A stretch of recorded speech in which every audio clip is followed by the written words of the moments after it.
अमित शाह कह रहे हैं कि असली वोट चोरी तो वो थी जो नेहरू और सोनिया की हुई, सिटीजन बने नहीं और वोटर बन के बैठे। देखिए, पहली चीज तो ये कि अमित शाह के कल पूरे भाषण से लगा कि वो कहना चाहते हैं कि कांग्रेस ने भी वोट चोरी की है, हम भी वोट चोरी करेंगे।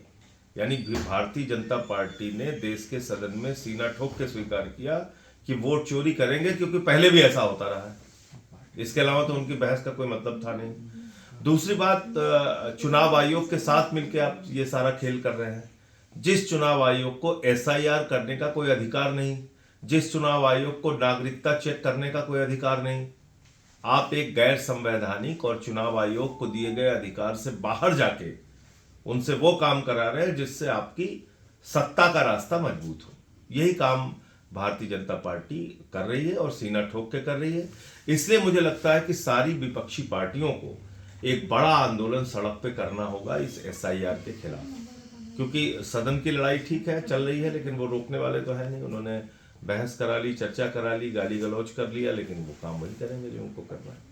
लेकिन कांग्रेस तो 14 तारीख को एकला चलो वाली रैली कर रही है, विपक्षी नेताओं को बुलाया नहीं जा रहा करने है। दीजिए। मैंने तो अपना पक्ष रखा, अपनी बात रखी। आपको याद होगा कि जब विपक्षी दलों के तरफ से एक एसआईआर के खिलाफ अभियान चलाया गया था पिछले सत्र में भी, बिहार चुनाव से पहले, उसमें भी आम आदमी पार्टी ने साथ दिया था। तो अगर ऐसा कोई विपक्षी दलों का एक ब्रॉडर एक कोई आंदोलन बनता है, एक बड़ा कोई सामूहिक आंदोलन बनता है, तो उससे ही सरकार बैकफुट पे जाएगी, ऐसा मुझे लगता जाएगी। यूपी के सीईओ चीफ इलेक्टोरल ऑफिसर, उन्होंने कहा है कि एसआईआर की जो अंतिम तिथि थी यूपी में एसआईआर करने की, उसको और बढ़ाया जाए।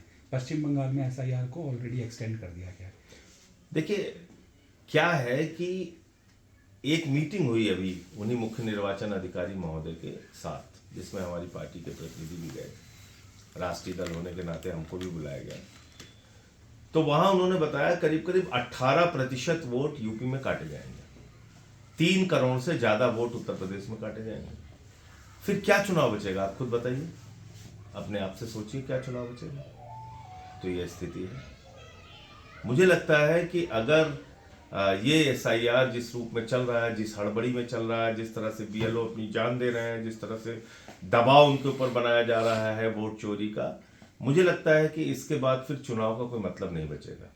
सिर्फ और सिर्फ भारतीय जनता पार्टी के को फायदा पहुंचाने के लिए सारा खेल किया जा रहा है। आखिरी सवाल, लूथरा ब्रदर्स की अरेस्टिंग हो गई है थाईलैंड के अंदर। लूथरा ब्रदर्स की जो अरेस्टिंग हुई है वो तो ठीक है, लेकिन उसके साथ साथ इस बात की भी जांच होनी चाहिए कि किसने उनको भगाया।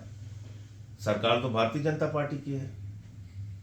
एक आदमी 25 लोगों की जान चली गई जिसका जिम्मेदार है वो, और वो हिंदुस्तान छोड़ के भाग गया, तो कौन से लोग उसके लिए दोषी हैं, उनको भी सजा मिलनी चाहिए।